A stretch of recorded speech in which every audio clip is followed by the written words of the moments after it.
Нарын шаарынын күнбатыш аймагында жайгашкан бул ботаникалык бактын жалпы аянты 4 гектардан ашуун. Аймагында 700гө чейинки санда ийне жана жазы жалбырактуу дарактар жана бадалдар өсөт. Арасында кызыл калина жана долононун 2-3 түрү дары чөптөр илимий изилдөөлөрдү жүргүзүү максатында өстүрүлөт. Красная калина, калина гордевина, ошо калинанын 4-5 түрү бар. Андан тышкары долонобуз бар. Бул нарын шартында аябай жакшы өсүп гүлдөйт экен. Биз буларды күзгө мал чогултуп, Бишкектеги өзүбүздүн ботаникалык бакчанын лабораториясына өткөрүп беребиз. Ал жерден болсо химиялык анализдерди жүргүзүп, ушу нарын жергесинде өскөн долоно менен жана Бишкек шаарында өсүп аткан жагы эле башка жакта өскөн долонолордун химикалык курамдарын карап чыгышат. Бакчада көйгөйлөр арбын, көпчүлүгү каражаттын жетишсиздигине барып такалат. Ошондой болсо да, акыркы 2 жылдан бери мындагы кызматкерлер бакчага жаңылыктарды киргизүүгө аракеттенип келишет. Бийик тоолуу шартта жакшы өсө турган алманын күздүк Гореев, Асыл, Айнур сортторунан 350 түп, Алмуруттун Лейл, Каратай сортторунан 30 түп сыноо үчүн отургузушту. Дарактардын жаңы 93 түрүн алып келишти. Арасында аз санда болсо да эмен дарактары бар. Баарысынын мыкты өсүүсүнө негизги шарт болгон топурактын күрдүүлүгүн көтөрүү багытында да тажрыйба жайылтуу иштери бакчанын аймагында жүргүзүлүп жатат. Биз негизи ушул биогумусту ушул жылы баштадык. Мурун мындай нерсе болгон эмес.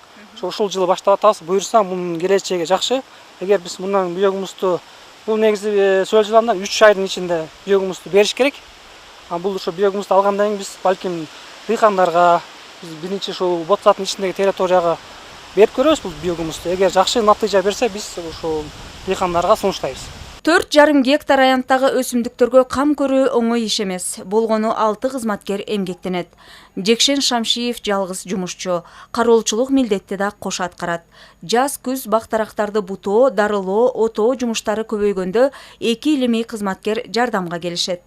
Баарынан да бакчаны коруу жумушу оор болууда. Тегеректе жашаган тургундарга бул аянттар мал жайуу үчүн эмес экенин түшүндүрө албай койдук деп кейишет мындагылар. Мен элдерге көпчүлүгүнө баарына түшүндүрүп эле айтып элем. Сакалдуу кишине эле, жаштарына деле баарына. Бул жерде булгабагыла кирип чыкканда ордуңар тасарап кеткиле дейм.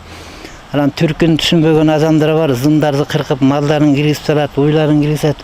Айтсаң түркүн сөздөрдү айтат. Жаман жакшы көрүнүш кылат экенбиз.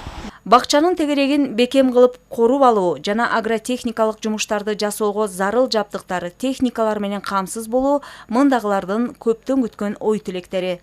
Ансыз илимий кызматкерлердин жасаган эмгектери текке кетет. Азыркы учурда биз ошо филиалдын айлана тегереги мына тосмолор начар да. Ошол тосмолор начардыгынан биз ошо илимий изилдөөлөр жүргүзүп аткан учурда баягы Нарын шаарынын элдери мал жандуу болгондуктан жаз келгенде, жаз келгенде малдар кирип кетип эле биз кылып аткан илимий изилдөөлөрдүн жыйынтыгы чыкпай калып атты. Ал жакта өсүп аткан өсүмдүктөрүн жеп кеткендиктен, талкалап кеткендиктен баягы изилдөө иштери жүрбөй калып атты. Алдыдагы күз айларында ботаникалык бактын кызматкерлери уюшулгандыгынын 40 жылдыгын белгилөөгө даярдык көрүшүүдө. Бакчанын тарыхы жана келечеги талкуулана турган конференциялар жана акциялар уюштурулмакчы. Ошондой эле жаз алды менен Нарын шаарынын мектеп жана бала бакчаларын жашылдандырууга кол кабыш кылып, түрдүү дарактардын көчөттөрүнөн акысыз таратып берүүнү пландашууда. Лариса Калдыбаева, Бексултан Жолдошбеков, Өлкөдеми.